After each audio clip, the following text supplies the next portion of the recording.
Cool. All right. Very nice. In that case, we will start. Can everyone see everything well? Okay. I think the way we're gonna start this, I want to quickly go over what we already did before. Do you think it'd be helpful for you guys to redo the things, not like all the way?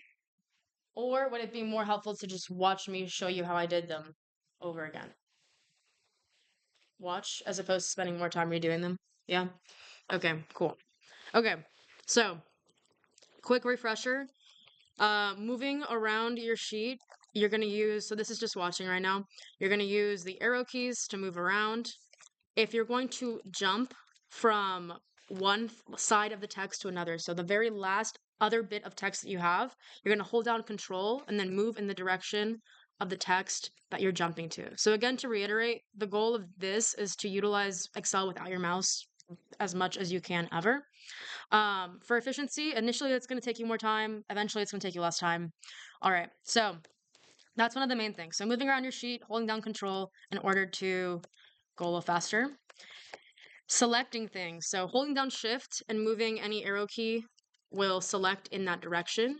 If I put those two things together, Shift and Control, and I move towards a direction, it goes towards the last bit of text there, last bit of text there. If I let go of Control, I'm no longer jumping text, so I'm just going one row or one column. So one by one in whatever direction I press.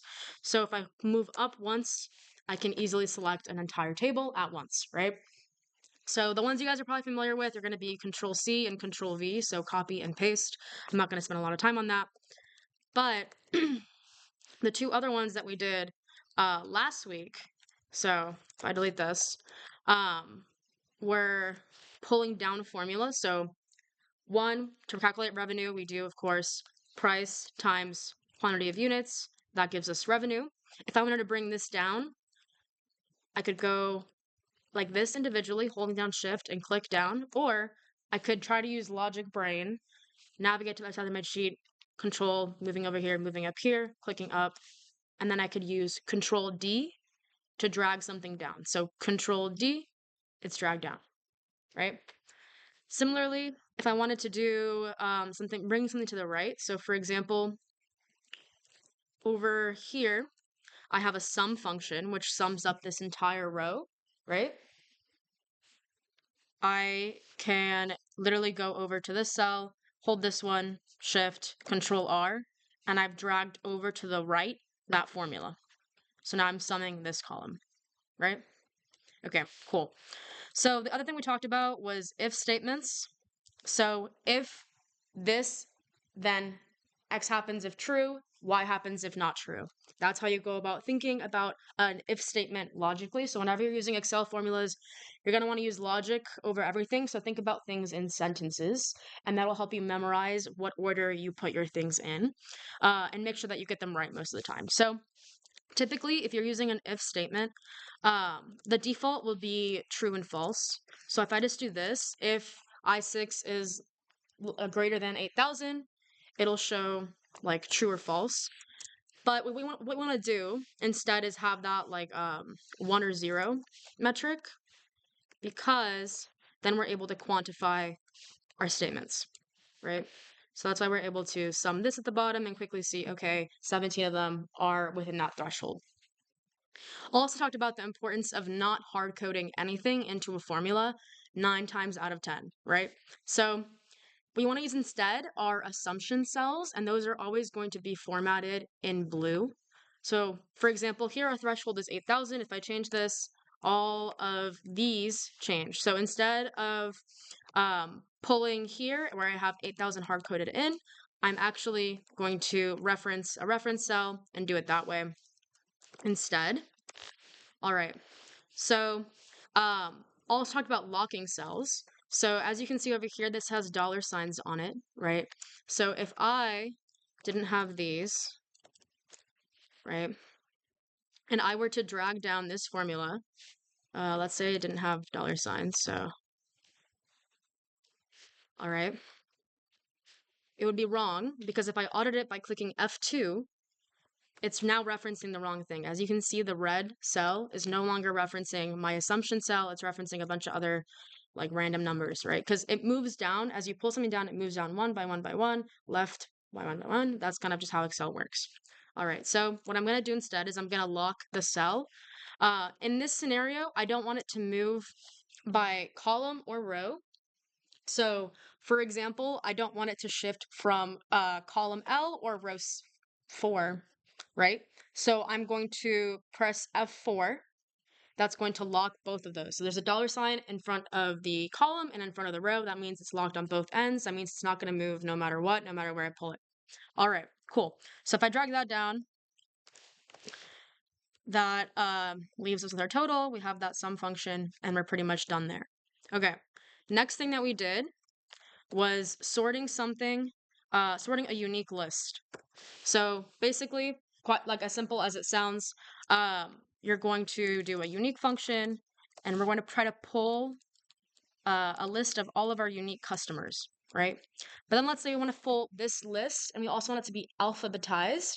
So what you could do, and what you're probably taught in your INFS classes, is to go up to this ribbon, formulas, or insert function, and then use like sort on the entire column or filter on the entire column. And you never, never, never want to do that on any sort of Excel sheet, especially if you're modeling something, because it'll fuck up your entire model literally forever and it'll be really difficult for you to fix.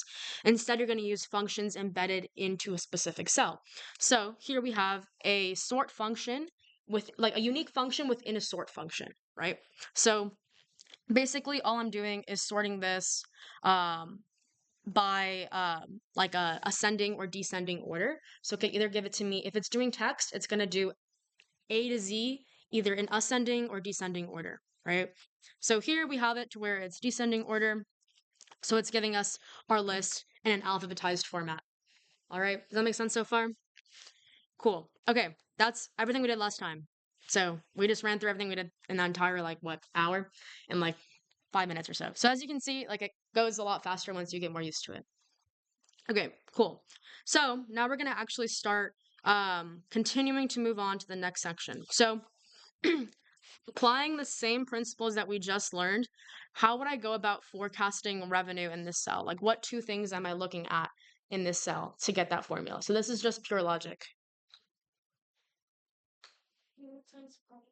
Yeah, and so what would be like what number times what number are we looking at here? Do you want me to say like the breakfast or like the numbers themselves? Because we're all the exactly. All right, so I'm gonna move over here and I'm gonna multiply it by this one. So would I enter it like this or would I change anything here? Is there anything I need to change to be able to utilize this formula for the rest of my column?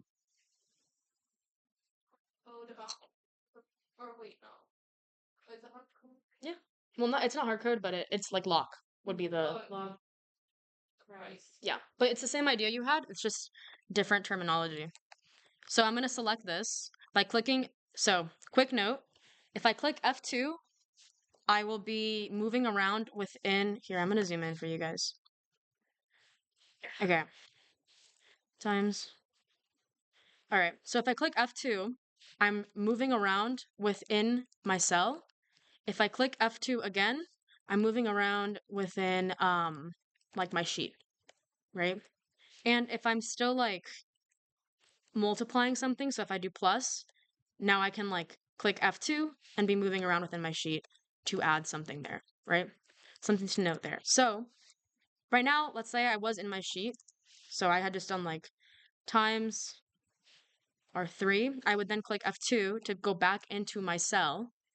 And then I would select something by holding shift and clicking my left arrow till I select what I want to select, right? And then what button do I click to lock something? Right, exactly. F4, lock it, done. All right, now let's say I want to drag it down here. What am I going to do that? It's two different buttons together.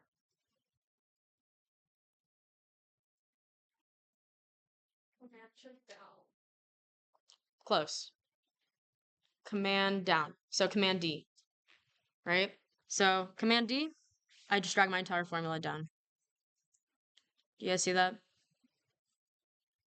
I'm going to give you guys 2 seconds. Any questions so far? Yeah. Can you just go over how you locked it again? Yeah. All right. So let's erase this one.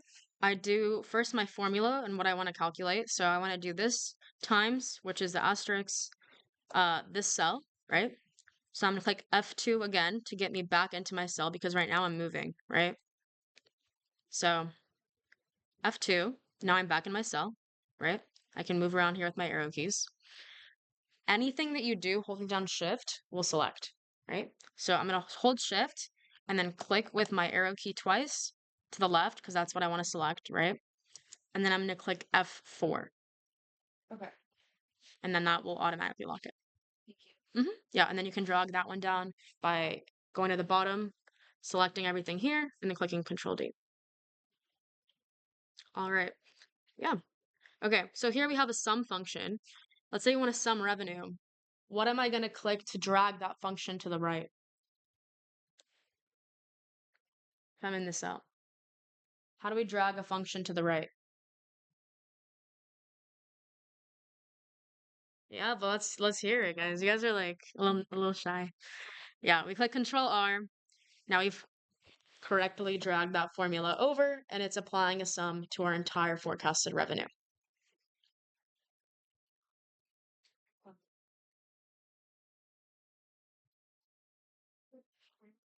If it's a Mac, what was the Mac keybind again? I don't remember. It was just F. It's Oh, FN and then 4. Yeah. Okay, there you go. All right. Okay. Everyone on that same page so far? Once I see eyes, I'll know that you guys are on the same page. Okay. Okay. Are you okay? Yeah. Okay, cool. Okay. We're going to move on to the next section, which is going to be creating a summary table. All right? A dynamic summary table. So, it's going to look like this eventually. So right now you guys are just looking real quick where I'm filtering first for the customer names, right? So do you guys remember how we filter for customer names? How we did it initially? If I wanted to, like logically, if someone asked me, who are you guys as customers? How would I go about acquiring that information given that table? Like if I were to do it on pencil paper, look up what? Yeah, and what would you do with that list? Like if you had the list of customers that's like on that table right there. Like if this is my list of customers, how would I go about telling them what customers I'm going to use or what customers we have? It's not a trick question. Yeah, but like would I repeat the list verbatim? We would take like the unique names off of the list, right? So just think about it that way. Like uniquely, we're gonna pull a unique function, right? Okay. So in that topmost cell, I know it's referencing weird, equals unique, open parentheses to start our function. And once we open parentheses, we're in the sheet. So equals unique. Now we can navigate over to our customer list using control. So I can just like hop over there a little faster. And then I'm going to hold down control and shift and click down once. And I've selected that entire section of text that I need. All right. So I think you guys are also able to like recognize like the importance of like bottom brackets or like separating sections of text. That'll let you kind of navigate a little easier. Okay. So now we have a unique list of our customers, but I want to know the number of orders. So if I were to ask you, and you had this list on paper, so this list over here that you guys already have, how many orders did we have total? How would you go about finding that out? Like logically.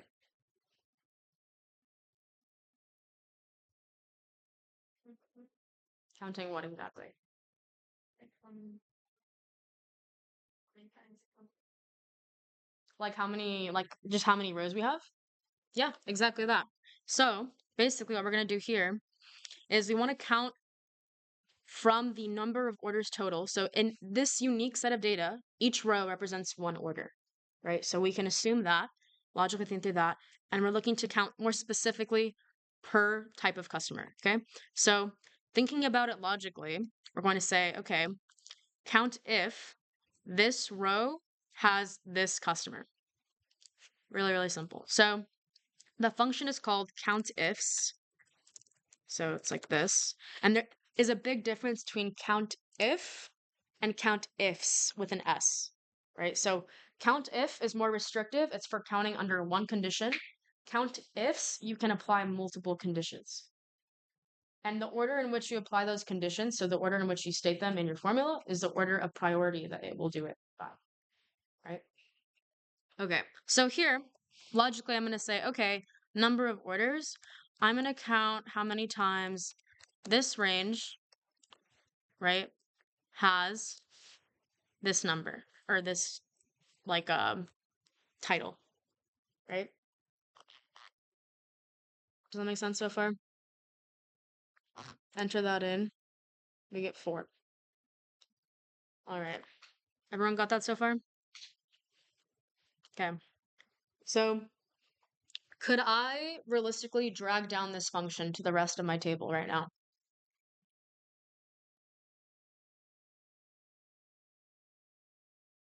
The way that it currently is written.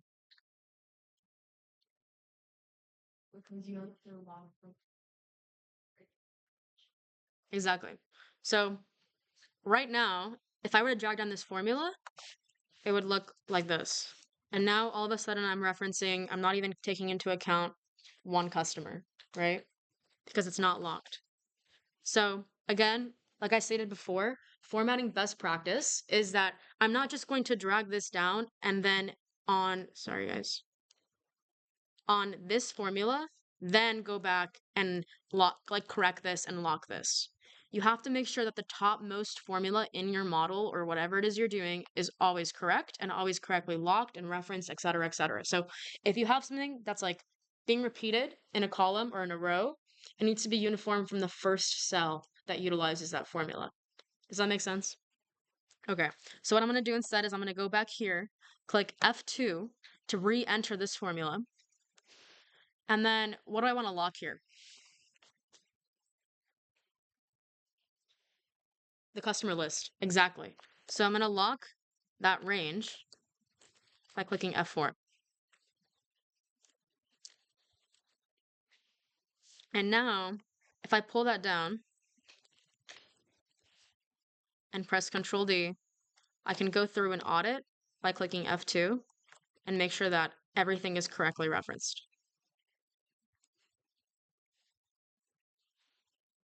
All right. I'm going to let you guys get to that real quick. You guys got that? Okay. Then down here to find the total, we're going to do straight up sum function.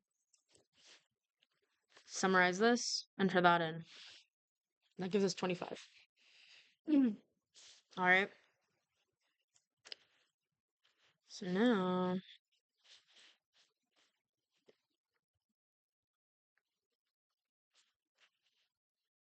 okay. All right. So you guys did the sum function so far? Okay. Also, a thing you want to kind of get into the habit of building into your model is checks. So what checks do is wherever you're able to make sure that something balances to something else, you want to build that in. So here we want to check and see if our total is correct by giving our total minus the number of rows, right? Because here the number of orders is represented by the number of rows, right, guys? That makes sense. So actually, before we do that, you have to do counta. So there's this function called counta, which just watch for now, and then I'll re-show you guys how to do it, just to make sure that we're on the same page. But counta, basically think of it as count anything. So it's not going to count by a condition. It's not going to count by a certain filter. It's just going to count blankly total how many things you select. So anything that has something populated in it that isn't empty, it's going to count it, right? So counta, and I'm counting every row, so it doesn't really matter where I choose, but I'm going to select like the customers just because that's what we did already. So selecting, this will tell me how many things I have in that row. As you can see, it's 25, right? And then I'm going to subtract it by our total, and that'll zero out, right? So that's a check that's built in there. So if one of these things was wrong, let's say it was like 4, now I know that, okay, I did something wrong in my model whenever like things are getting altered there. All right. Okay, so just so now you guys, I'm gonna do it so you guys can copy me. So equals count up, count anything, then open parentheses, then we're gonna navigate over to customer, select the customers in that row, end parentheses, minus our total. All right. Once I see eyes, I'll know that we're good. All right, perfect, guys.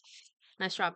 Okay, so next we have total number of units. So similar idea here. It's gonna look like this.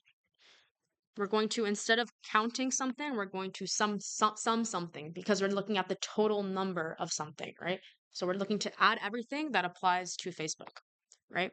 So here you have to take into account 2 different rows, right? So those rows are going to be the row that helps to identify what it is, like that you're filtering by. So that's going to be the customer row, and the number of units that it's asking it to sum together, right? So what it's going to do here, it's going to go through and say, okay, 10 plus what's the next Facebook? 40, and then do it that way, right? So thinking logically, same kind of idea here in a sentence structure. I'll show you guys, and then I'll show you guys again so you guys can copy me. Sum ifs, again, big differential between sum if and sum ifs because the order is also going to be different. So if you do sum if and you enter the same thing, it's going to be wrong. It's going to give you something that's like different. Okay. The functions themselves are like fundamentally different. Okay, so open sum if quantity units equals the customers, right? And do that by Facebook. So basically what I did logically was like sum if total number of units of Facebook equals Facebook. All right. So I'm gonna let you guys go ahead and do that. Looking at the function I typed in, and then I'm gonna go by eyes again.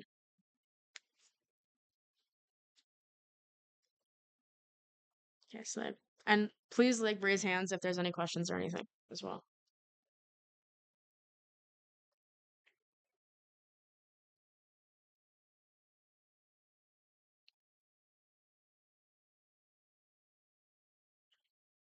You're like dual wielding, bro. I didn't even see that with the 2 laptops. Yeah, that's fire. No, that's a genius idea. Honestly, maybe we should have done more of that. Next time, now we know. Yeah. You're just keeping the secret to yourself, bro. Fucked up. Okay. All right. Everyone good? Okay, cool. So, same thing. We cannot just drag down this formula. We have to make sure that it's properly locked. So, what are we going to do? We're going to make sure that our 2 ranges that don't change are locked by selecting them, going over them, selecting them, and then clicking F4.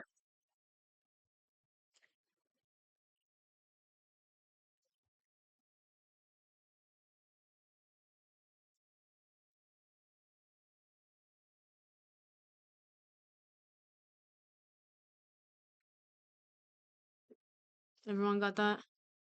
All right, cool. Then, same thing.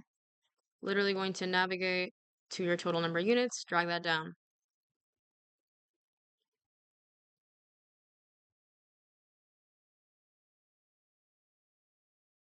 All right, everyone got that? Okay, and we're also going to control R here to drag over our sum function from the number of orders. So all I did was basically drag over that formula to the right. I just basically stayed in the cell, pressed Control and R. Yeah? Okay. Anyone need like a second more? Okay, cool. So same idea here. We want to build our check in here. So what is our check going to be? Okay, well, it's total number of units, summing up everyone's total number of units. So that's going to be the total number of units overall. So if I were to go over here, we already have the answer here, but assuming we didn't, we want to do a sum function. Sum this entire row minus our answer should zero out.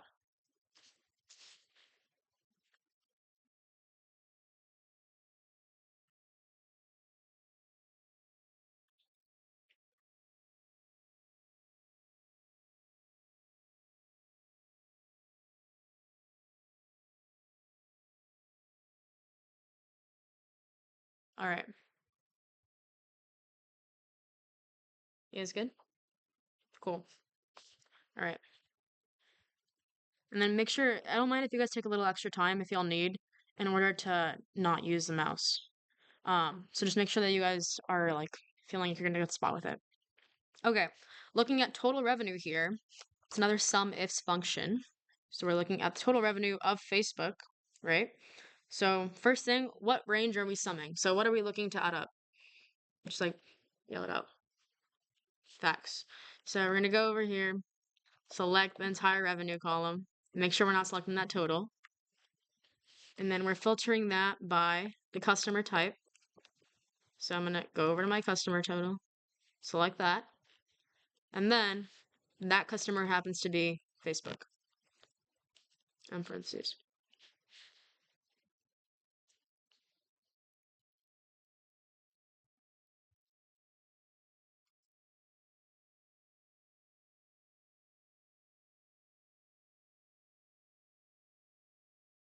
Am I really right on that?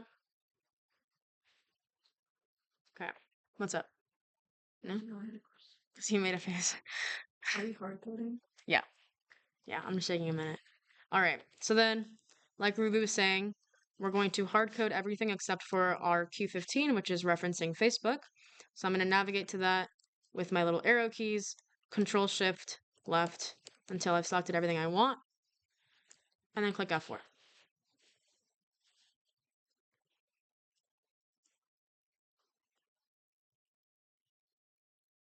All right.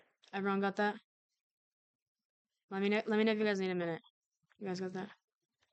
Good? Cool. All right. So same thing. Gonna drag that down. And then I'm gonna drag over my sum function, Control R. And then over here, we can do the same thing. Sum function, sum revenues, and subtract that from hours.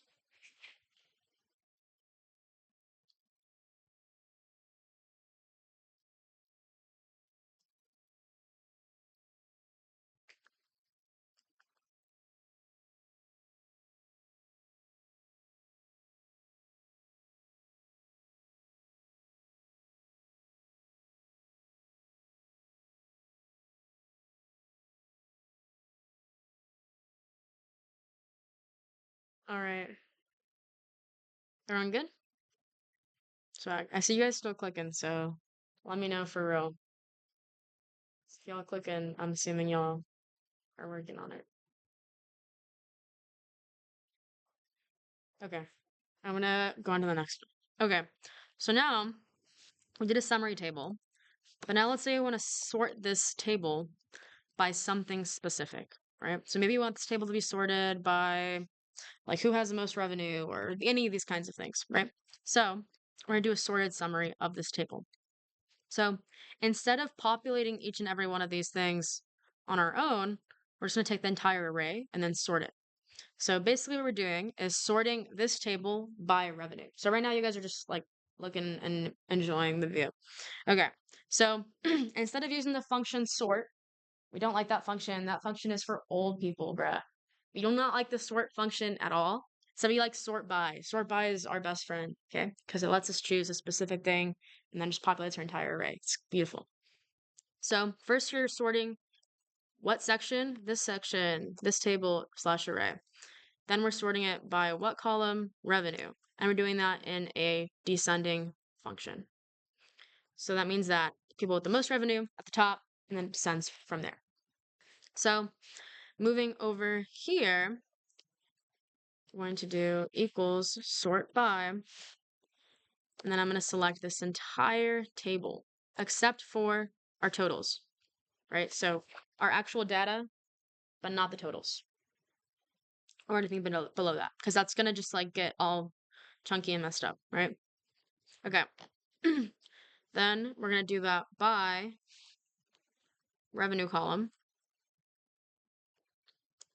And we're doing that in a descending order. So that's -1. And at this point, it'll show you like one is ascending or one is -1 is descending. So we're going to do descending and parentheses. Click enter, boom. Automatically beautiful. I know. I love that you guys are like nodding and you're like, hell yeah. That's how I felt, bro. Okay, sick.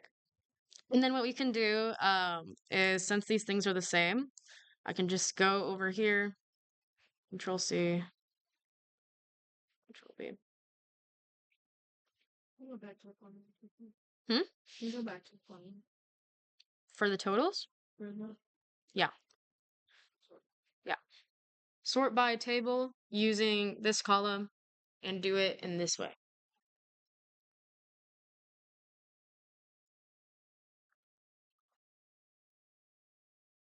They took cats.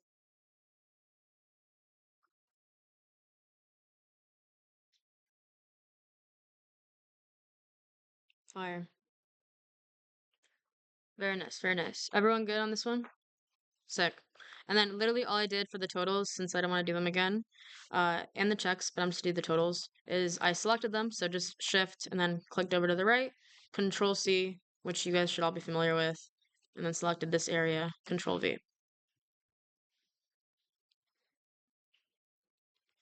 All right, cool. All right. So now I'm gonna let you guys tell me how we should go about making this table. Same idea. So, for doing a table by product, what am I entering into this cell to get each product? What function? Exactly. And I'm selecting what? Yep, fire. Okay, equals unique, open parentheses. Now navigate over to the products, select that, enter. Boom. All right. Who wants to tell me what I'm entering into the, well, actually, you guys got that? That's kind of fast. Yeah. Okay, cool. Into the number of orders. How am I gonna count the number of orders? What function is that?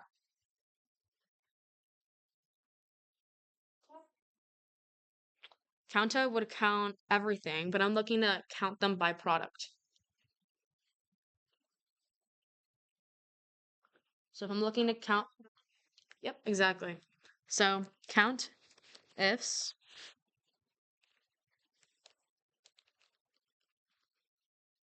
selecting my criteria range, which I'm counting if products equals iPad Pro, and parentheses.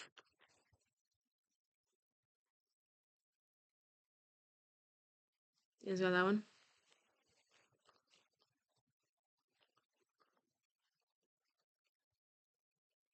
Okay, we're gonna do that. Okay, and then I'm just gonna move over to the next one. Actually, no, we're gonna go ahead and lock it. So we're locking the range, but we're not locking the individual cell. To do that, and then drag it down. All right. So you guys don't have to get that exactly. You'll have access to like the correct answers later. So it's more important that we just try to like at least get one cell. Don't worry about dragging them all down, making them all right. Okay, total number of units. How am I gonna go about getting a total number of units? What function? What am I looking to do? Like what's like a sentence of what I'm looking to do? I'm looking to do get blank of blank. I feel like I'm doing that thing where teachers like give you like some abstract ass sentence and you're like, bro, I don't know what the fuck you want me to say. Like, okay, basically all I wanted you guys to say was looking to get um the sum of units per product. That's all. So we're using a sum ifs statement equals sum ifs. So the range we're looking to add together is units. So I'm going to go over to number of units and I'm filtering that by whether they are an iPad Pro. So I'm selecting that range. And that product specifically is iPad Pro.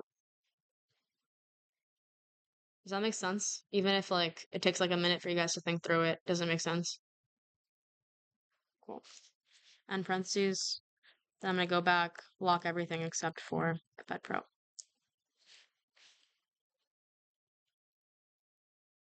Cool. All right. I'm gonna go ahead and drag it down, but you don't necessarily need to. Okay. Revenue. What are we gonna do for revenue? What function is that?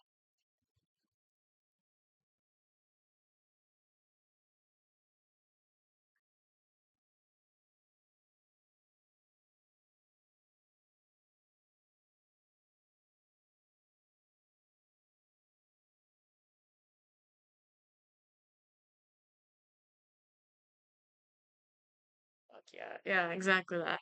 Sum ifs. Okay, sum ifs. And I'm looking to sum what am I looking to sum? Exactly, revenue. And I'm filtering that by fuck yeah. Okay, cool, cool. Okay. Filtering that by product, and that product happens to be iPad Pro. All right. And I'm gonna go back, lock everything that I don't want to move. F4.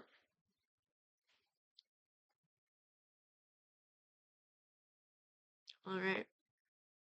That gets dragged down. Perfect. Okay. Average price. Basically, all we're gonna do is this isn't like an Excel thing. It's just like revenue divided by unit.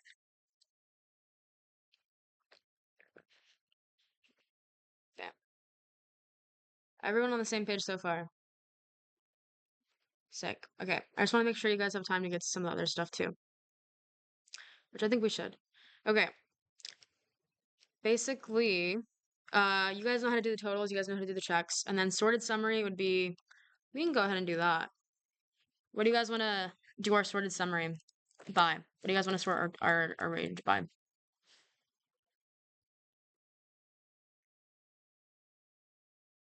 Shay, what do you want to sort our array by? Like you can sort by anything. You can pick any on the table.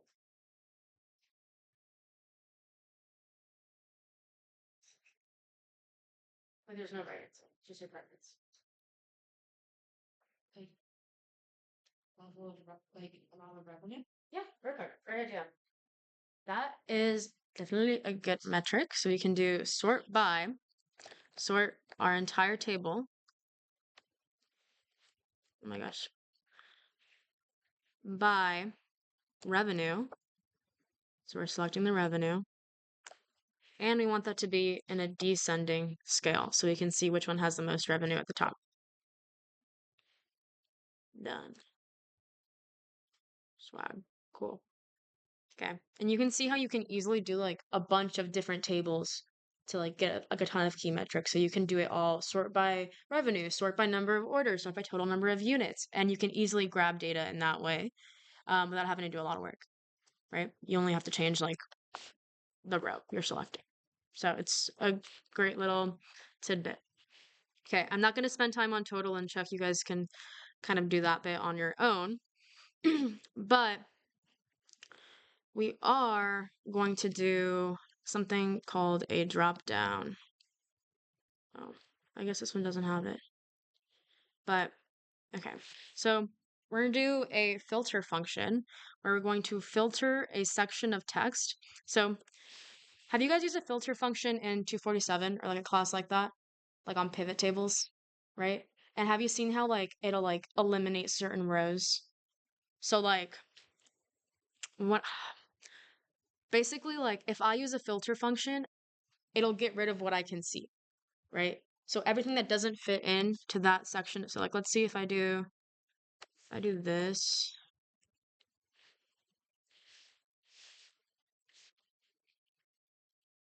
I will pull this over here. And I'm gonna do like insert. I don't remember how to do like the trad formulas that you guys do. Um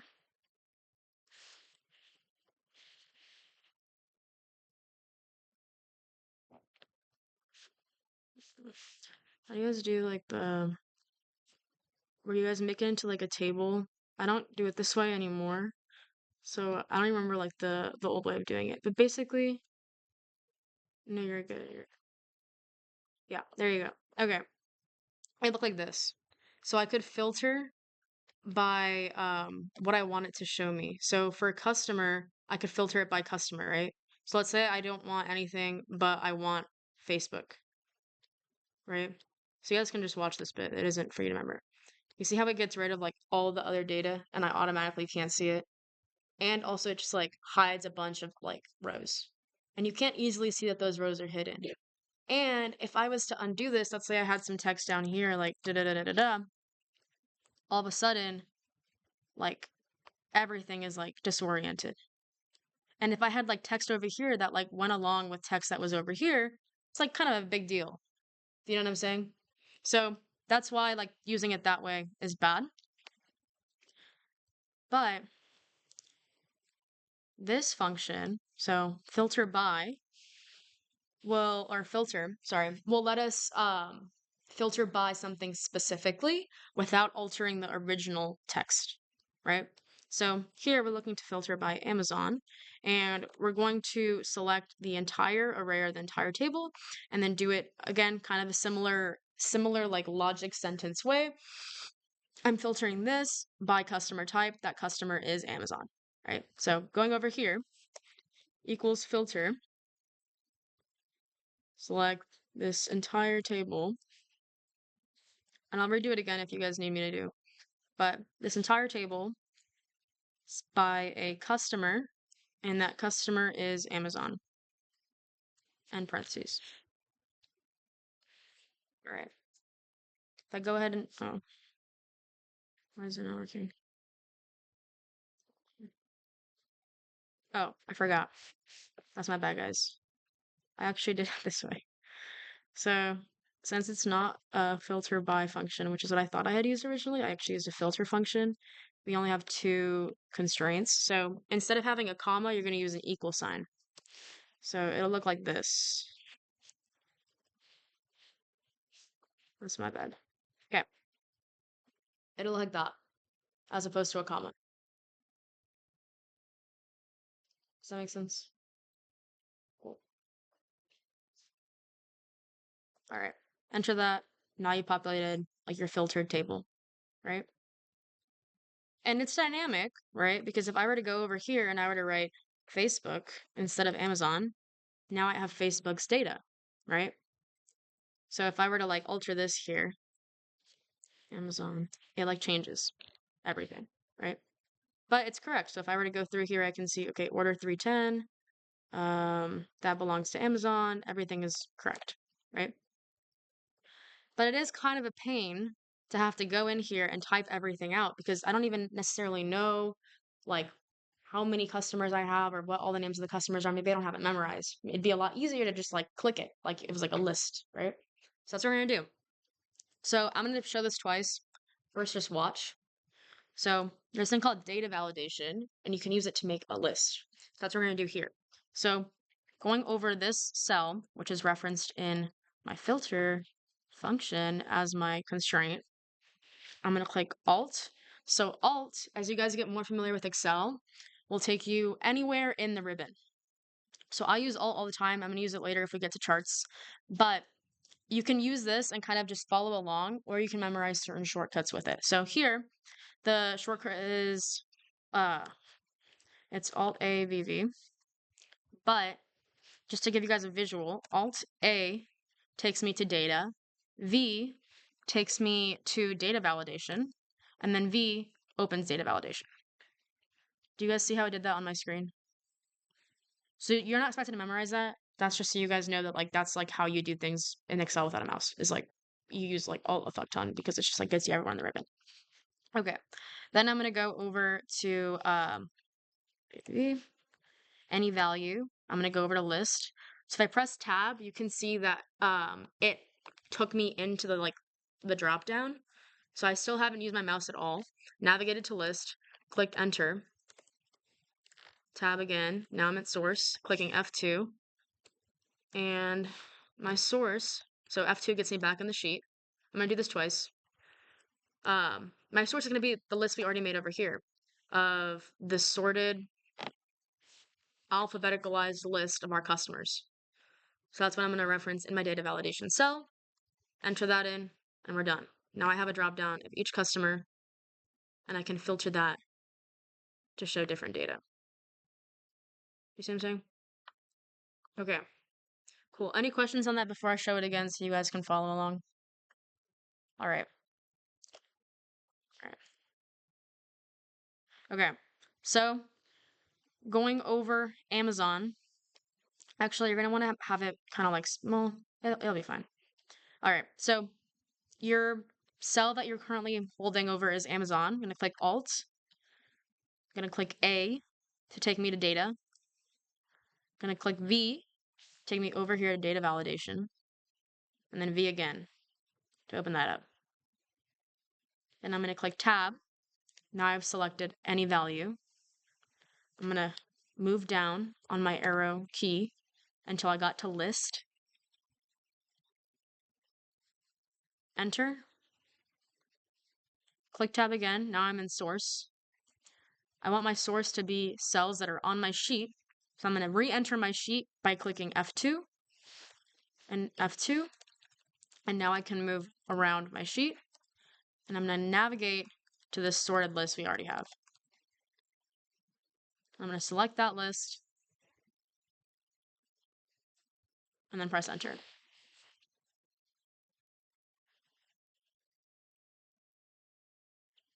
All right. Let me know if you guys need me to do it again.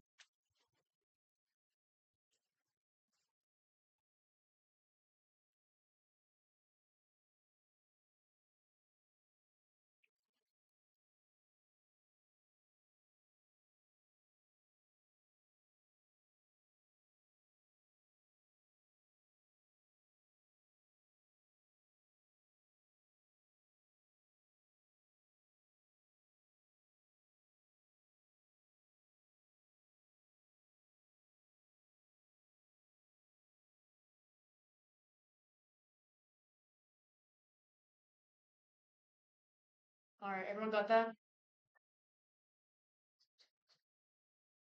What is screen, you guys? Okay, cool. Enter. All right, or whatever. So I have a backslash on there. For what exactly? Yeah. But like for what? Like what key? You guys don't have all. Here. Yeah, it's just here. Mm, mm, mm, mm. I low key don't. We do have, but it's limited. I would an option. Yeah, we click on options, but it's just giving us a different type of letter.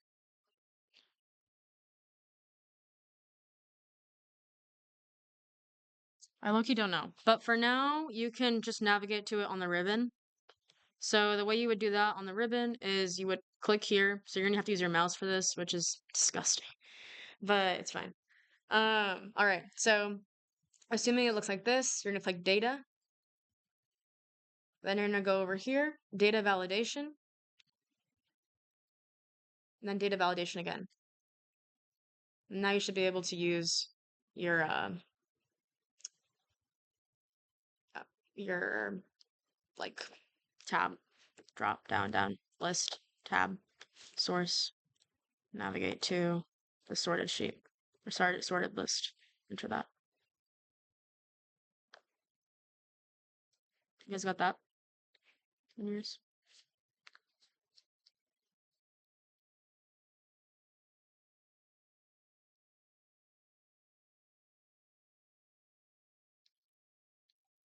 All right.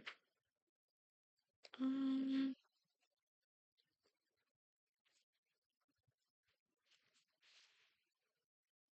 control period. Maybe for Mac. Okay. All right. That is that so far. I want to see if we can move on to part two so we can talk about the pitches a little. Okay. All right. Everyone good there? Perfect. All right. Moving on to part two. Part one start. Yeah. So it's part two start. That's what we're going to be on right now. Looks a little bit like this. Okay. All right. So here you have probably what looks a little bit more realistic, a little messier in terms of order date, right? Not too pretty. Can't really easily do a lot of math with these numbers because different months and on different dates. It's a big conflicting point. So there's this thing called EO month. And so EO month gives you end of month, which gives you the end of month of any specific month. Pretty logical, pretty rational.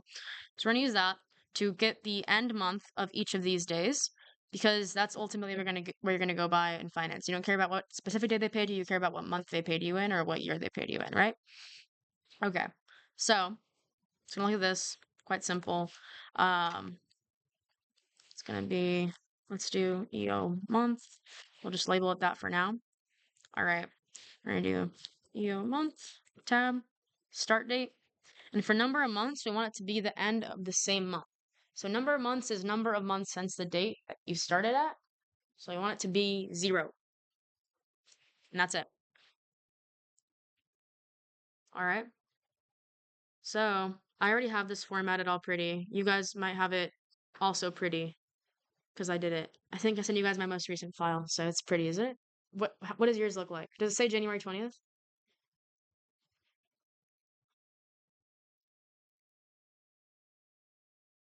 Oh, that's because you're too zoomed out. You can just zoom in. Yeah. Yeah. No, it's okay. I saw that. Okay. So, just so you guys can see what it would actually look like for you before I made it pretty for you guys, you're welcome. So you can start by dragging this down. So we're going to use this column to help us jump, and then Control Shift up and drag this down. And look at that, all of our dates, gorgeous. But realistically for you, they would have originally looked a lot like, I think they are like, no, I'm trying to get the ones that are the same, like this. Okay? So you guys don't have to do anything right now. Just look at my screen. So, realistically, if you were to do what we just did with EO month, it would give it to you in the same format. So it wouldn't give you like the pretty like labeled January whatever, right? So, this is called Master Formatter. This is going to be your best friend in Excel. This is literally Excel gold, okay? You can use this all the time.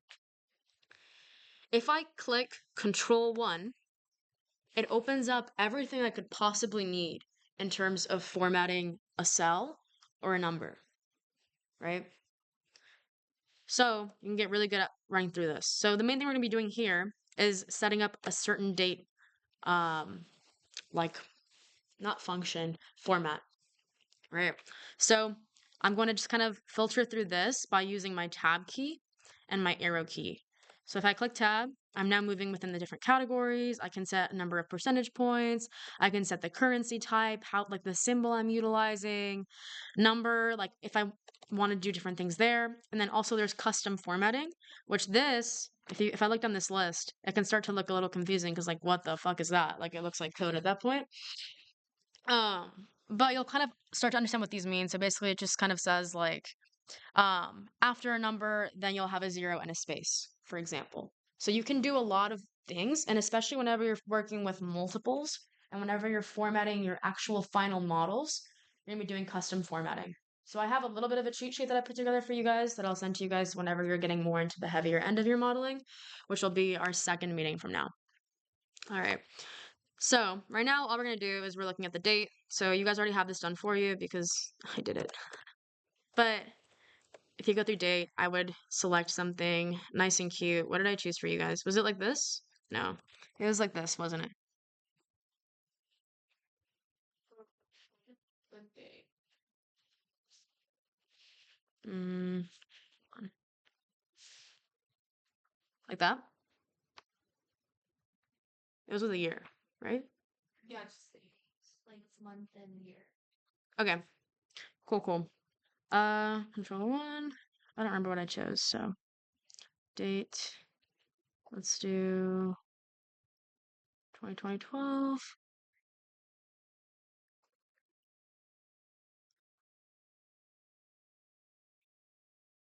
I don't see it. It didn't have the date. I just did a year. It's like June. Okay, it's with the dash. That makes sense. Okay, it's like this. Yeah. Okay, cool. All right, so I would do that for all of them.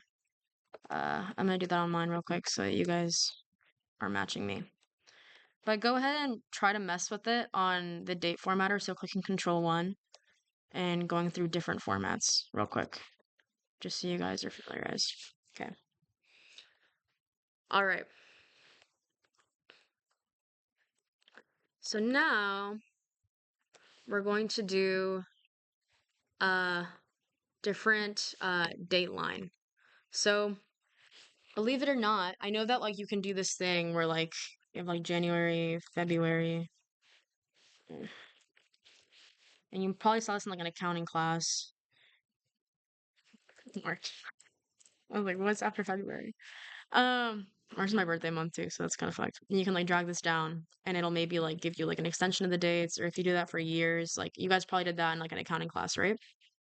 But typically whenever you're using like a model or doing anything in like a more quantitative field, you're actually going to just add to make a list. So as you can see here, this is the only actual date. So we're going to type 1/31/2020, which is our first date, into this box right here. 1/31/2020.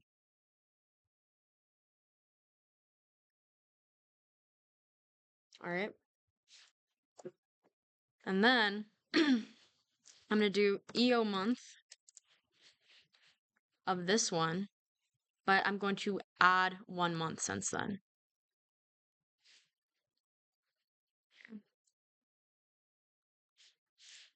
Of the previous month, but 1 month since then. Okay, that's pretty ugly, but does it give you guys a number like that too? Okay, just leave it, but don't worry about it. It'll be fine. Okay, cool. So, looks like that. Pretty ugly little number. So the reason why is because on months, basically it's counting the amount of months since an initial date that Microsoft set as like 0. So that's why it's a number, but it's actually months. So if I control 1 and I go over to date and I choose the right formatting, it's February 2020. Isn't that crazy? Super silly. But yeah, so what we're going to do is click Control 1, make sure you're in date, and you're going to navigate to one that looks like this, like March 12th. March-12 is what you're looking at. Okay. You guys got that? Cool. All right. So, similar thing. I'm going to Control R over here, and as you can see, now it's just referencing the cell next to it. So I could have locked it and then changed like the number of months. So I could have had it to where it's still referencing January, but instead it says 2. But that's too much work for me. So I'm not going to do that, right? I'm instead going to just let it reference the cell right before it. So what I'm going to do is I'm going to select this on February 20th. I'm going to be on February 20th. And I'm going to hold down Shift, and I'm going to move to the end of my row. All the way over here. While I've selected. Alright. Then I'm going to click Control R. And now I have all my days, months, whatever I could want in the world. Alright. You guys got that? And it copied over my formatting, which is good for us. Alright. So as you can see, January has a bottom text little dash. We want all of them to have a bottom line. Obviously, all of you guys know how to add a bottom border, but to do it without mouse, you're going to do Control Shift, select everything, one to the right. Yeah. And I'm going to go back into my little thing. I'm going to do Alt HB. So the reason why is because Alt H takes me to my home. So I'm in home now. B takes me to borders. And then I can do bottom border, any border I want through here. So I'm just going to do bottom border. So I'm just going to do O. There you go. All right. So now everything's formatted all pretty and nice. Okay. So similar thing here. We're going to do equals sum ifs. Sum if sum revenue if end of month. So you can see the importance of making this end of month um column, because if we didn't have it, then we wouldn't have like the right month dates. Like the dates wouldn't correspond to what we're looking to select, right? And then select the date we're looking to reference there, and that'd be our total revenue. So if I were to, I'm just going to show you guys this right now so you guys don't have to do it because I'm trying to give you guys a good amount of time. Lock this basically is what I would do. And then I would pull this all the way over there. But before that, I want to reformat this as revenue. So I'm going to use Control 1 to enter my master formatter. And then I'm going to filter through here to currency.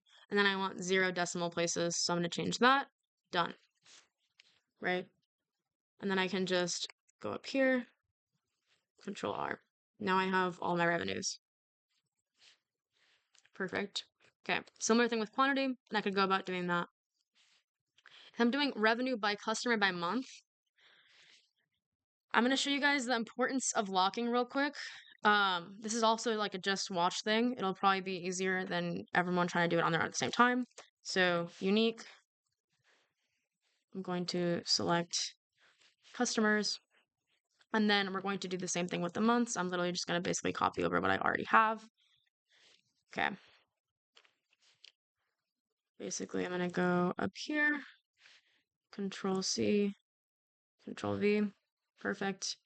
And then what I'm going to do here is I'm going to do revenue by customer by month. So that's 2 different requirements that I'm putting on it.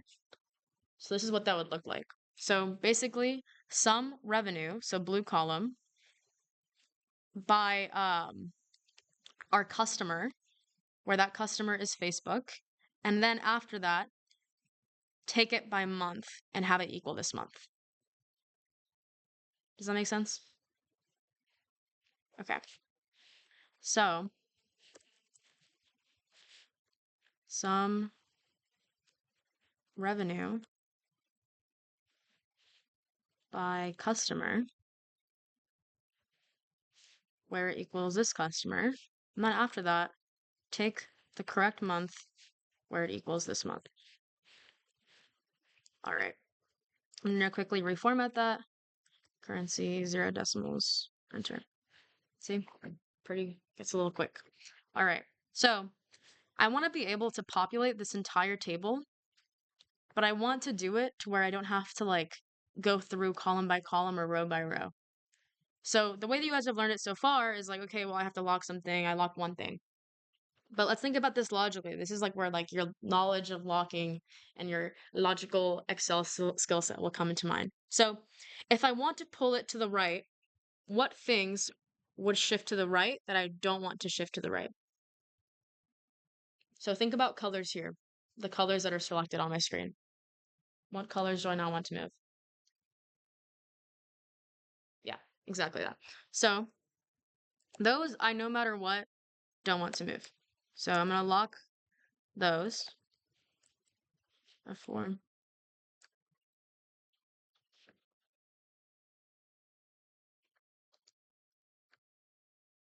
Okay. But also, if I were to move this, if I move it to the right, then it's going to move to February 2nd. But it's also going to move from Facebook to, here, I'll show you.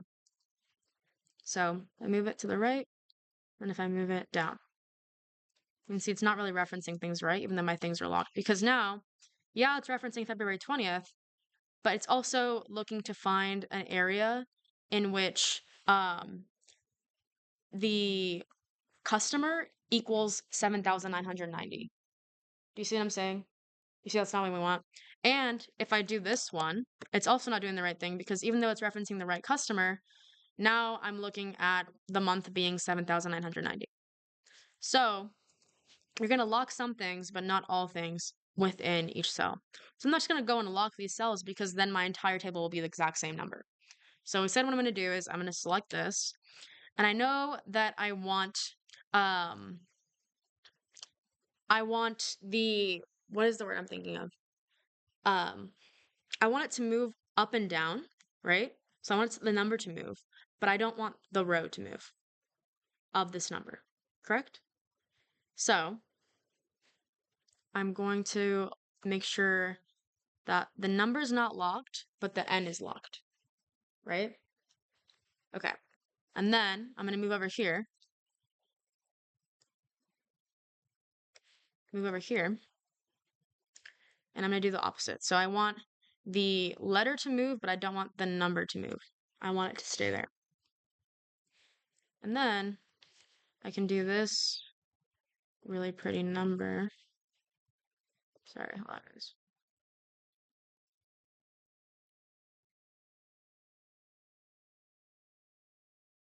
Okay.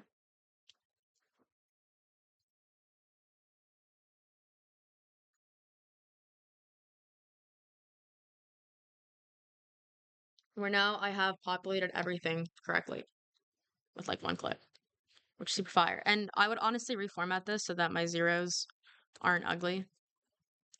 But yeah. I'm just not. I guess I could do that right now. But yeah. Anyway, I'll do that later. But yeah, the point is that if I go through and audit any of these, I can see it's referencing the right customer and the right date. Right? And I did that like a lot faster than having to do each thing individually. So that's kind of the lesson there in terms of that. Okay. The one other thing we're going to look at in terms of Excel is XLOOKUP.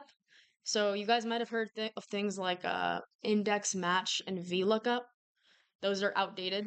We don't like those. They take 2 times the effort to do what XLOOKUP does in its sleep. And index match doesn't work across different like distances. So you have to do it like column by row. So what we're doing here is using XLOOKUP to essentially pull a specific data point. So if I was given the data number of 310, I'm going to look up 310, look it up in the order number area, and find the corresponding customer. So that's how it functions. So it's same thing as XLOOKUP, VLOOKUP, but better. So equals XLOOKUP. I'm looking up this value, and I'm looking it up in order numbers. And I want to find the corresponding customer. So which customer had that order number? Okay, I don't know what the hell. What the hell is that? Okay, there you go. And that'll give us Amazon. All right. And I can easily drag that down. And those would all be, actually, no, it wouldn't, because I didn't lock my arrays. All right, cool. And then status, same thing. So I want to look up this, XLOOKUP. I want to look up this value, and it belongs to the order number, and I want to find the corresponding status, which is shipped or not shipped. Done. Go back here, select this, F4, lock it, pull it down. All right. Nice. So that probably will save you like years compared to like your friends who will be using like XLOOKUP. Also, if you're getting these guys, so also future reference, where it looks like little hashtags, yes, you can zoom in. Let's say you don't want to zoom in. I can just resize the column. So HOI, Alt HOI will automatically resize everything to like its auto width. So basically what that does is Alt takes me into home, takes me into cell formatting, and then I collect I, which is auto fit column width. And that'll automatically fix that problem like every time. Yeah. Okay. All right. So that's everything in terms of these sheets. You can go back through them, finish them on your own, or go over parts of it on your own. Any questions before we move on to talking about something else? Do you guys feel like that was helpful? New stuff you hadn't learned before, hopefully? Do you guys feel more comfortable using Excel without a mouse? Nice. Okay, cool. All right, so good to know. All right, so the other thing I wanted to talk about was upcoming events. I don't know where, but okay. upcoming events as well as the one pagers. So some of you I know are still working on them. I want to talk about stock selection and then also what stock pitches look like. So I have a few here to show you guys. So external, let me see, GE, yeah. Okay, so we have two from external, Playboy, and then let me do spray. Okay, so the main thing I want to hone in on here is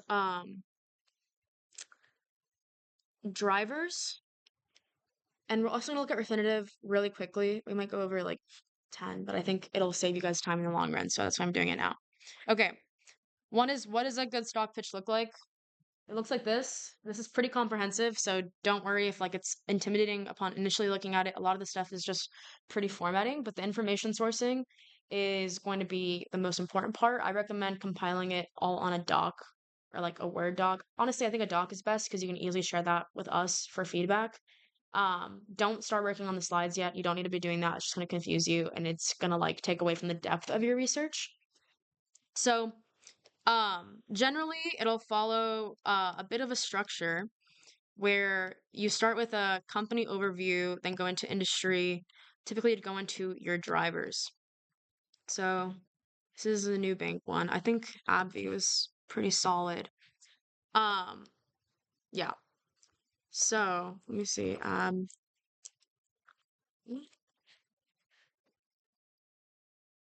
Should be yeah here. Okay. So you start with your thesis. Basically, it tells you your key drivers, and then you give your target price and upside. You're gonna actually go into like how you got that at the end of your pitch, but you just kind of preview it here, so everyone has that in mind as you're pitching. Then you give a company overview. So looking at the history of the company, especially through financials. So any key mergers, any sort of big like management shifts that you think are important. So not just like here's our management over time. Try to think about like what information is most useful to your slide and relative to your company useful. So if your company recently underwent change management and that's going to be a big driver or deterrent or risk, then yes, include it. But you don't have to include everything about the company's history ever. You want to also focus on its different products. So over here, for example, I think you saw that the first one here gave intro into like each one of its products and like what they do. Remember that you're going to be talking during this presentation. You don't want to have sentences on your slides. You want to have bullets and maybe some information, right? So little caveats, things like that, yes, you want to have, but you don't want it to be full of text. You want it to be full of graphs, visuals, images, those kinds of things. That's what we're mainly looking for here.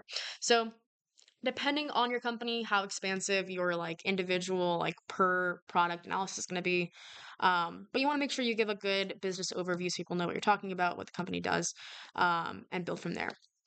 So then after that, you're going to okay, that's not that big. All right. Then you can get into the industry overall. So you might use like Porter's Five Forces, some sort of other frameworks. Basically, Porter's Five Forces just looks to analyze external factors that might impact the company or the industry, I guess, the company operates in.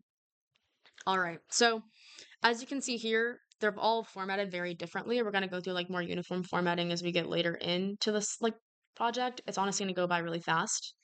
And it's gonna go by pretty fast. But all right, so then after that, you can talk about their different positioning, and then you talk about catalyst. So this is where you actually dive into the drivers that are on your first slide. So the biggest thing that makes your pitch good or not as good at the end of the day is going to be your drivers. So one, how good are you explaining them and backing them up in terms of like data and analysis, whatever. But also like how good are they on their own? Like are they actual good drivers? Like are they things that are already priced in? And making sure that the drivers themselves aren't just saying, here's a good thing about the company, and instead saying, here's something that is going to lead to capital gains in the future. So a good distinguisher and like I don't know if well, yeah. A good distinguisher between what that is, for example, there are things that are historically true and good about the company. So you can say like the company has stable earnings or has had year-over-year revenue growth of X%. That's great. And that's like something that can maybe like help you mitigate some of the risks, right? or can maybe help you characterize the company when you're looking at their like business description or like company intro, financial analysis. But it's not a reason to buy the company stock, because the biggest thing is past performance is not indicative of future results. And if anything, if the stock's already doing really well, the market already knows that. So what's different? What's changing? What's going to make it grow, right? So a driver wouldn't in that instance be like how strong it is or like its positioning. It might be some of those things if they tie into something else. So, for example, there's strong future growth in the sector and they're really well positioned to capture it for X reason. That would be a driver. They have strong market position and they're like the industry leader, not a driver. Do you see what I'm saying in terms of the difference there? All right. So, as you can see here, let's see what his investment drivers were. I think they're actually pretty good. So, I think these are examples of good drivers. So, one is they have a proposed acquisition. So they're in talks to potentially acquire this other company, and that could lead to long-term revenue growth on both companies' fronts, right? So way you would find that out is reading things in the news, hearing about different companies. Also, that would be reflected in your company's previous investor calls or investor relations, like all their files there. So like their last quarterly earnings call, those kinds of things is when they announce these sorts of like management plans. All right. So other thing they had was industry competitor analysis, saying basically that it's becoming more competitive for everyone else, but they're, I guess, pursuing M&A activity, and so that's going to position them well relative to other players in the industry. So kind of two arms there. And then they also recently acquired this other company, and that is already projected to increase their earnings per share in 2030, right? So these aren't things that they made up. They're not things that they're like super smart, and so like this person is obviously smart, but I'm saying more so like it's not like they like did some like super in-depth like high-tech level analysis to like come up with these things. They're like written out there somewhere, right? And they read them somewhere. So you don't have to like be able to like forecast something like, oh, they might be able to like merge with this company. Like that's not what the goal is here. You're just going off of things that you know are true in a sense. So like this, I don't think they calculated this number. This thing that like internal management like announces in like their quarterly earnings or their investor calls, right? To like kind of tell them like they're doing. So that's why those are also good to read as opposed to just sticking to the 10K. Okay. Then you'll go into financial analysis. So this is when you're going to go into all of the different key metrics to help us better understand the financial performance historically and ideally projected of the company. So you're looking at things like profitability. So you're going to use profitability ratios, right? Um, you're looking at things like valuation ratio. We talked about all these things in the previous slides, and you can go back and refer to those whenever you're looking at your company's financials as well, right? So that's where you're going to include this. So previous share price, revenue, debt to equity. This is like their like liquidity or like their leverage, net income, that's profitability, right? Okay. Um, yeah, they did a free cash flow model to visualize that. So for valuation, they did a comparables analysis. So this is where you pull a lot of key valuation metrics and you compare them to other competitors in the industry in order to say, hey, they have favorable performance in this way. Maybe they're not as good in this way, but because they're better in this way, we feel X, right? This is probably one of the weaker valuation methods in the sense of it's not comprehensive and doesn't really project anything, but it's typically used in supplement to a different valuation method because you're expected to do, let's say, three valuation methods, primarily two. Three is really overkill, right? And this being kind of one of them, right? So as you can see, this doesn't really require any sort of computation. All of these metrics are widely available online, and you have access to Refinitiv to also use them as well. Then the DCF, so this is a discounted cash flow model, running through that. For the DCF, we're going to go over that and a through statement model. I think it's going to take, I don't know if we're going to get to do both. We'll try to do at least one. And it's going to take like a few more sessions to do that. Because it's probably the most involved thing. Like they don't even really go over this in riff like that. Like they more so just kind of like pull out averages to extrapolate future projections, but it's not as like bulky or like it's not as like unique of a learning experience because you don't actually get to do the thing that you're trying to do. Do you know what I'm saying? So we're gonna try to do that here. I think that that's probably the most value add thing you can do for like yourselves in your career. Um, yeah, that's basically it. So it's gonna be a little bit lengthy. We're gonna try to see how many sessions it takes us. We might do some extra ones, and just kind of play it by ear. But you will figure out how to build this out for your stock, right? And what this does is it gives you the target share price of the value of its future cash flows, the discounted value of its future cash flows. And if you know what that means, that's okay. We're gonna talk about what that means next week. Okay. All right. After that, you get into investment risks. So this is where you talk about unique risks to the company. So not just things like interest rates. Interest rates, yes, for sure, especially if it applies to your company in a unique way. Maybe they like take out a lot of debt, right? But you want to try to be more specific to the company and like thinking about the time horizon of 1 year. Your pitch is with 1 year in mind. So what's going to have it grow in 1 year, and what are the risks it's going to face in 1 year? Actually, additionally, the risks are typically always noted on their 10K, but they're required to list out some of the risks that they face. So, for example, a company in their risk section, something unique they might have, is almost 70% of their revenues are made up by 3 customers. Right? It's like something huge. Like, okay, well, if those customers get usurped or whatever the hell, like that could be really bad for the company. So that's an example. An example of this one, which AbbVie is like a pharma company, would be if they had this patent expire because that's where the majority of their revenues come from, and or if they had FDA disapproval, which would question their future growth, and as well as their high debt levels. So apparently this company is 5x levered, meaning they have 5 times the amount of debt that they have equity, right? Which is pretty significant. Okay. All right. And then finally, you kind of restate your investment thesis. All in all, it's really not that much in terms of slides. The biggest thing is selecting it and having good drivers and then taking the time to build it out. So, like, where is this? G. Okay. This entire thing, if I were to go over it, it's really just 27 slides. And like these are like the same model cut up into different slides. Like, do you see what I'm saying? So, it's not as much as it looks like in the big picture because you also have like a thesis slide and an intro slide. And this is like a U Chicago level deck. Like this has like won competitions. Like you guys can do this. Like, do you know what I'm saying? Like you guys can definitely all build this out. You can like copy paste on the PowerPoint. I'm sure of it. You know what I mean? So, it seems like a lot. You have a lot of support behind you, and we're gonna take it one by one. But definitely getting started sooner than later is going to be on your side. Also, we want you guys to do well and like represent well. So like we definitely anything you guys need, please reach out. Um, okay. In terms of drivers, biggest thing I want to pick on is that. Now, when it comes to looking up stocks, there's this thing called FinViz. Okay.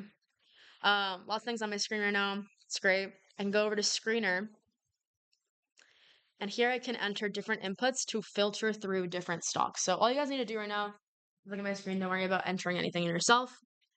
Biggest thing I want to like show you guys here, whenever you're looking for stocks, that's the biggest thing you could do. One is look at forums, read other people's opinions, read other analysts' opinions, read the news, think about what different industries are going to do well, not just AI. And additionally, you can filter that out by sector. So I can go by financial, and then I can filter by like some of these different like metrics. So I go by market caps where I can get like mega companies, like the largest companies, or I could go by like different sorts of metrics.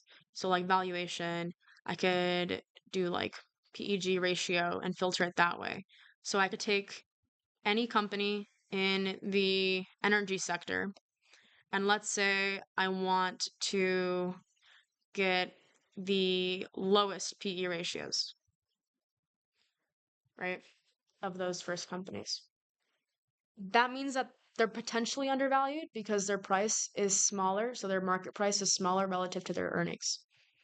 If a company's PE ratio is higher, it means that investors have priced in a higher price, but it's not making that same price up justified by earnings. So there's speculation there, right?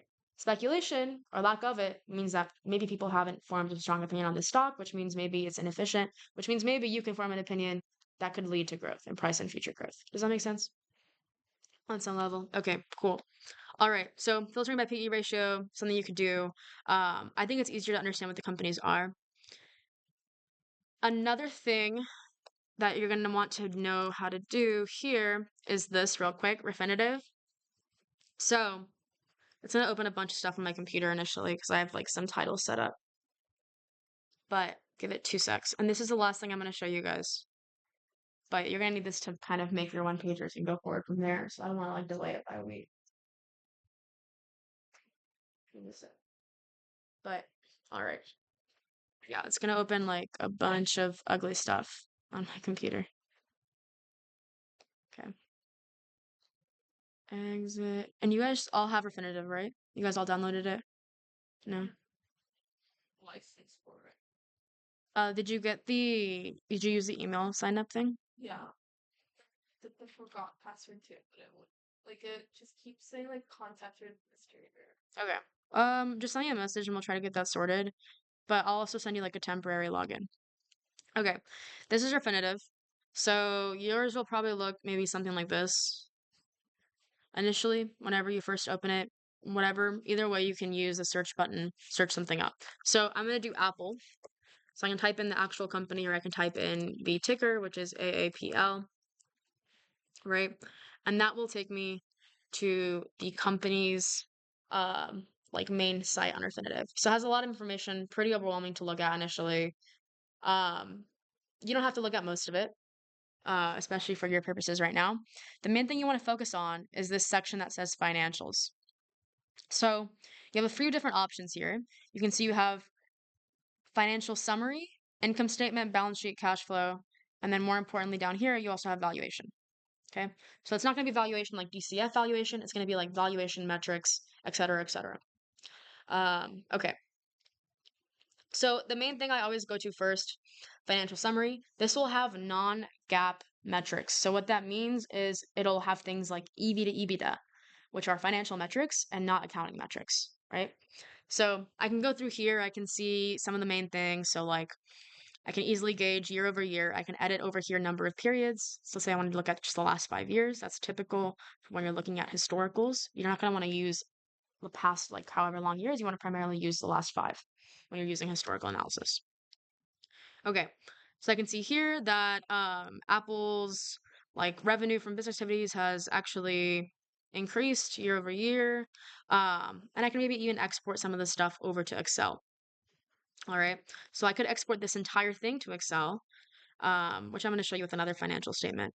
But here I can see a bunch of other ratios. So I can see its liquidity, its productivity, things that you wouldn't have on the financial statement. So sales per employee. That could be something that's good for your deck. That could quantify some sort of point that you have or for like the business overview, right? And it's all super accessible. So that's like the key point. Okay. So I'm going to go over to the income statement because you're going to use the income statement to build out your 3 statement model and then eventually your DCF model. So for example, here takes last 5 years.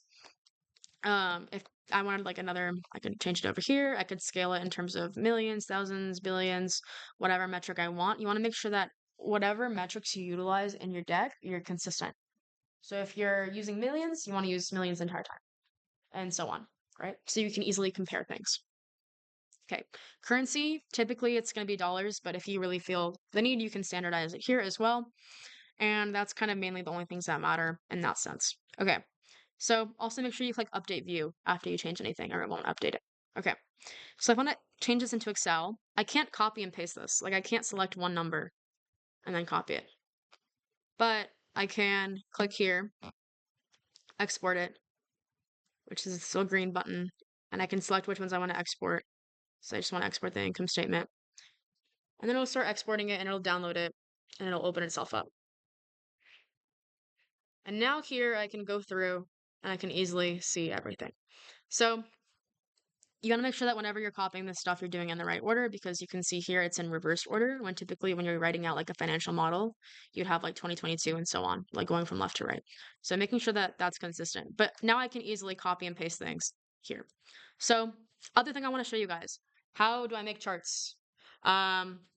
Select things like this. So like X plus header, year over years. Then I can go over to, let me make it enable inputting. Okay. This is like high level how you make charts. Not trying to do anything too techy. Okay. Let's say I do operating expenses year over year. I want to make sure that I can easily, or revenues. Select that. I select revenues. I selected this area. Then I can go over to insert. I can select a chart over here. I can click recommended charts, see what pops up, go to all charts. Primarily, you want to stick to the same formatting. Make sure that every single thing that you guys make, this is like the biggest thing I can also emphasize, is saved on an Excel sheet.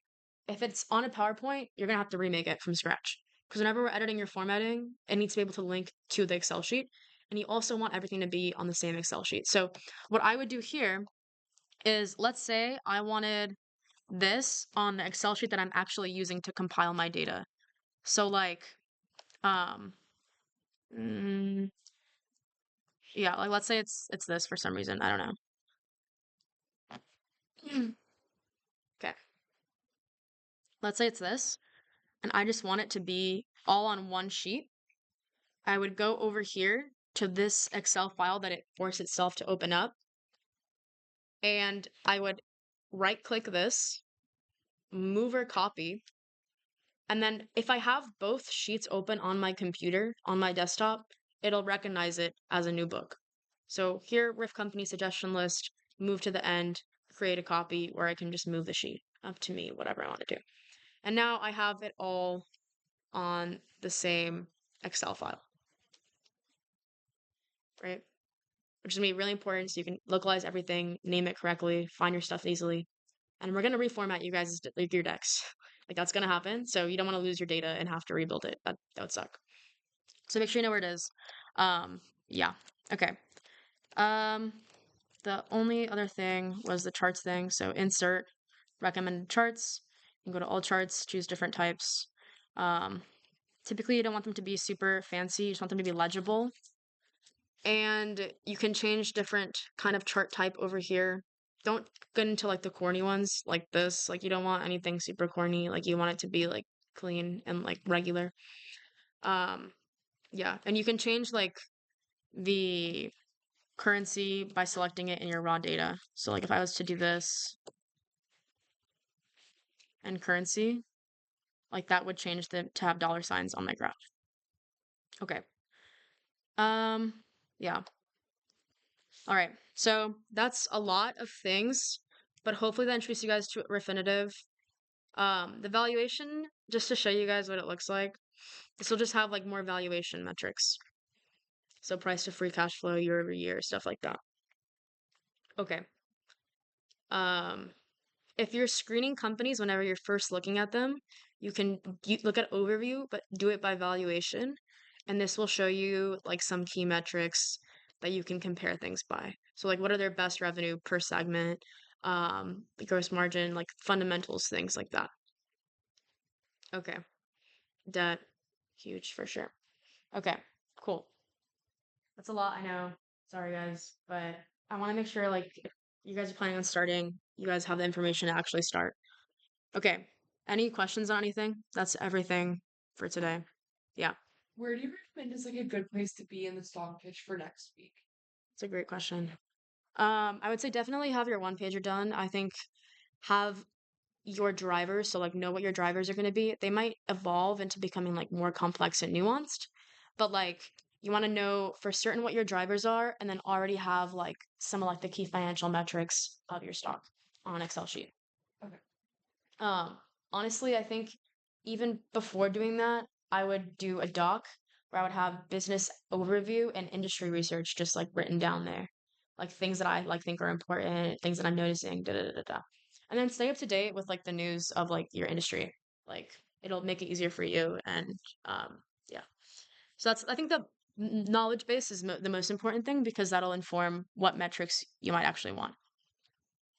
Yeah, for sure. Anything else, you guys? Okay, cool. All right. Thanks, you guys, for being so diligent and focused. I'll send most of this out and then